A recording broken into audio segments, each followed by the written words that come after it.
Libra, hi! Welcome to Mr. Queen PH.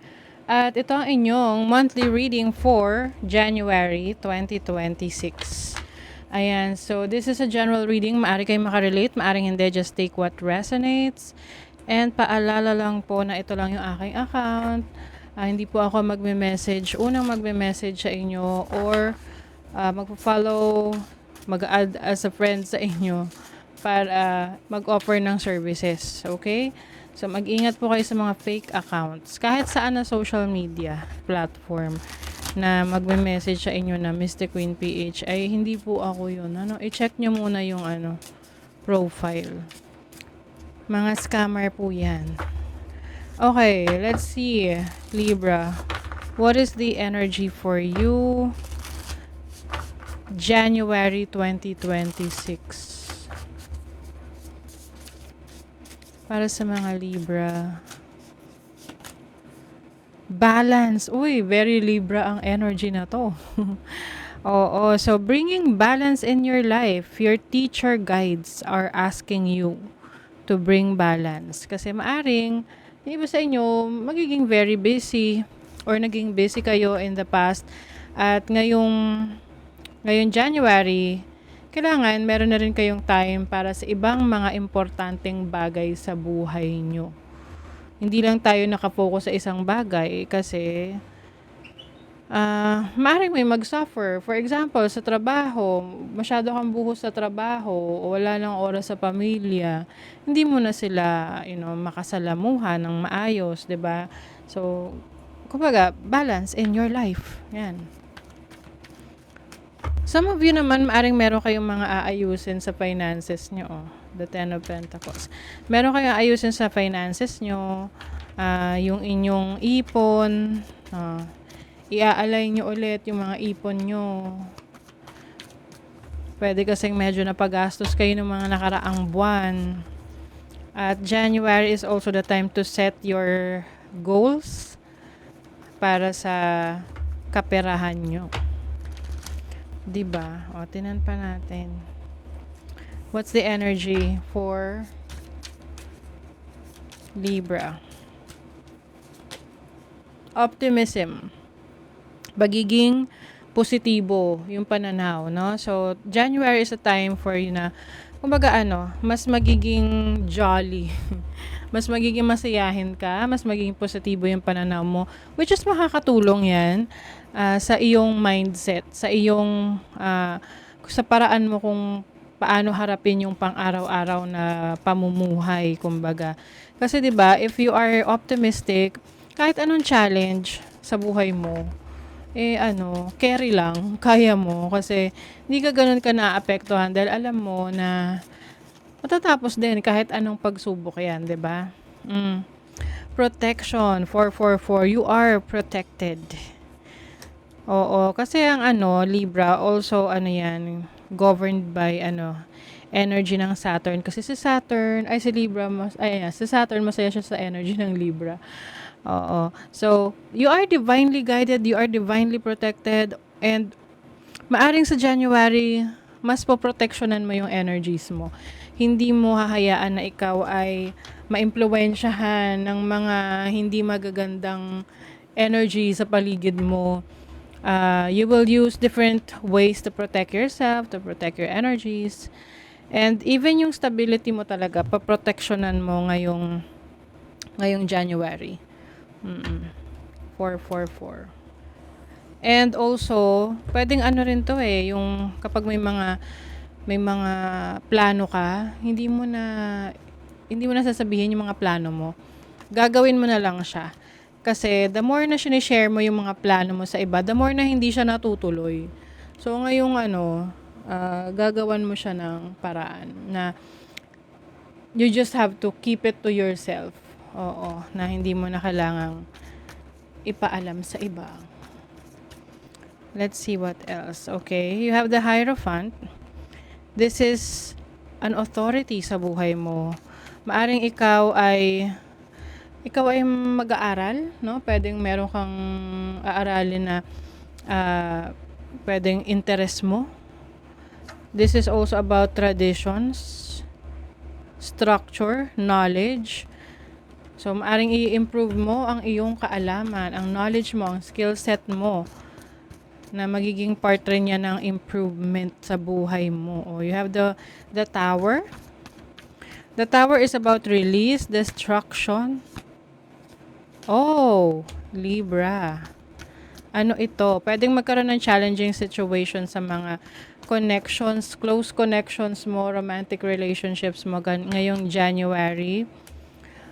Or, maaring may pagkakataon kasi na mag-explore kayo ng person mo na yun yung reason para somehow magkahiwalay. Pwedeng halimbawa mag-abroad o yung isa, syempre, mahihiwalay kayo sa isa't isa because nakita nyo na nandoon ang opportunity. So, bibigyan nyo ng chance yung opportunity na yon. Yun nga lang, may mga sacrifices na kailangang gawin. But definitely, itong mga sacrifices na to ay merong magandang maidudulot no, sa inyo kasi this is also good luck, this is adventure, this is expansion. So, merong pag-unlad, may pag-unlad sa sitwasyon mo, sa relationship mo, sa mga plano ninyo. Ito yung tipong may mga pangarap kayo, kaya lang, merong kailangan magsakripisyo or pareho kayo kailangan magsakripisyo para sa pangarap nyo. Oh, Ace of Wands, this is new beginning and travel opportunity. Some of you merong bagong opportunity for your job, for your business. This is inspired action. So, meron kang makikitang magandang oportunidad na susubukan mo talaga. Hindi mo lang titingnan yung oportunidad na yun. Gagawa ka ng paraan. Oo, magte-take ka talaga ng action. Hindi mo lang siya pagmamasdan. Some of you naman, maaring meron kayong biglaang pagdedesisyon pagdating sa relationship ninyo. Yung iba biglaang mag-aasawa or biglaang magsasama kayo ng person mo. Some of you naman, pwedeng kayo ay papasok sa isang business partnership. Okay? So, itong business partnership na to, pwedeng may kinalaman sa international trading o kaya foreigner yung ka-deal mo, ganon. So, may maganda rin yung potential nito ng business na to. Let's see what else. For Libra. Oh, 'di ba? Meron talagang exciting new beginnings. You have Mercury and Gemini in the 3rd house. This is about connections, maaring may mga bagong magpapalawa ka ng network mo, mas dadami na yung mga kakilala mo, also in social media, kung meron kang negosyo, mas dadami yung followers mo or mas ima-market mo yung mga products mo. You will also have ideas, no? Mga ideas para mas mapaunlad mo yung yung iyong kakayanan. Some of you mag-aaral, no? Itong pag-aaral na to, hindi naman kailangang nasa school palagi. This can be online learning, may mga online courses kang iti-take o kaya naman self-study, 'di ba? Some of you meron kayong unexpected na message from sa isang kapatid or kamag-anak na matagal nyo nang hindi nakakausap. Magme-message yun or may communication sa inyo. You have Moon in Capricorn in the 10th house. Ooh. 10th house is your career, your reputation, kung paano ka, yung legacy mo, kung paano ka nakikilala ng mga tao, ano yung alam nila na kakayanan mo. So with the moon here, I feel like you will focus on what you really love to do, no? Kung ano talaga yung gusto mong gawin. Yun yung ipupurso mo sa career mo. You will make sure na in love ka sa trabaho mo, in love ka sa pinagkakakitaan mo. Oh, you have Jupiter in Aries in the 1st house. Wow. So this is about your interest sa pagnenegosyo. Yung iba sa inyo, nasa kapalaran nyo talaga ang pag-unlad ng negosyo nyo. Yung tipo bang parang itong may Midas touch na kung ano yung hawakan mo, ano yung gawin mo, subukan mo. sa pagnenegosyo or kung ano man tong proyekto, nagiging very successful kaagad.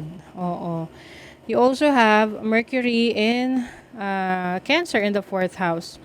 Yeah, Mercury is communication and learning.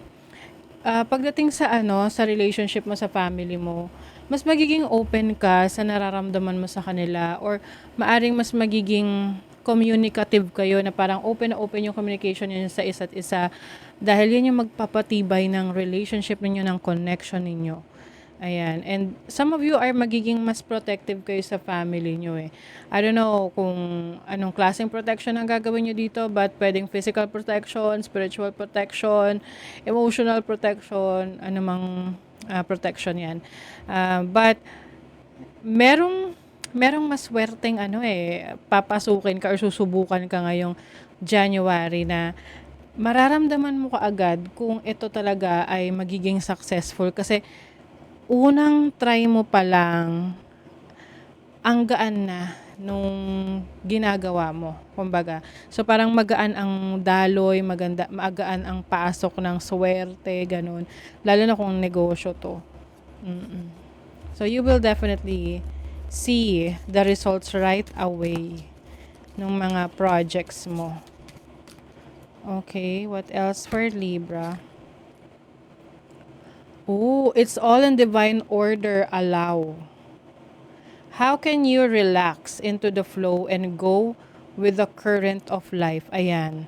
So, ito yung tipong hindi mo kukontrahin, no? You will not resist sa mga changes o yung mga bagay na kailangan mangyari. Kung relax ka lang, na alam mo na ikaw ay divinely guided, you are divinely protected, at ikaw ay dinadala sa iyong destiny or life's purpose. Kasi pag naging anxious tayo, yung tipong parang, para sa akin ba talaga to? Lalo kang mas-stress, no? So, just trust in yourself. Magtiwala ka sa sarili mo, sa kakayanan mo, na kung alam mo naman na ginagawa mo yung best mo, and, you are genuine, you are authentic with what you do, definitely you will align to your path at makakapag-relax ka na, okay, ito talaga yung para sa akin kasi walang nagiging problema, or kung meron man nagiging problema, nasusolusyonan mo agad. Okay? So that is your reading, Libra. Thank you so much. See you again.